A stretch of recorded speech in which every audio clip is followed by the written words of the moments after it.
Try tayo ngayon kumain ng ang tawag siya sa amin ano eh, bunlod. Sa nyog ang iba ito sa ano, sa dayami na tinambak. Napapagawaan sana namin ng kabuti ng boss na kaya hindi naman nagkaroon ng kabuti kasi walang bini. Ngayon dunot na yung diyami. Ito ang dami sa ilalim, marami pa doon. Kaya itatry natin kasi kinakain, nakikita ko dito sa mga vlog kinakain to eh. Itatry din natin sabaw.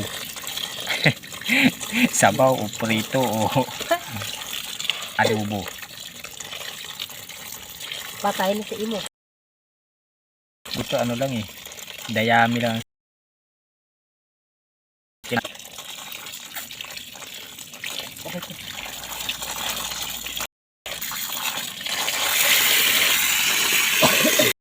Natin po mga kablog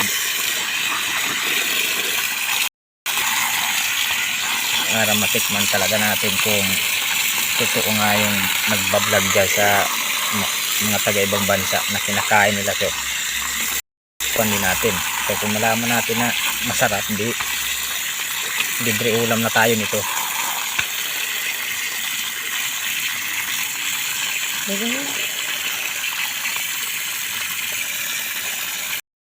Yan. Yan.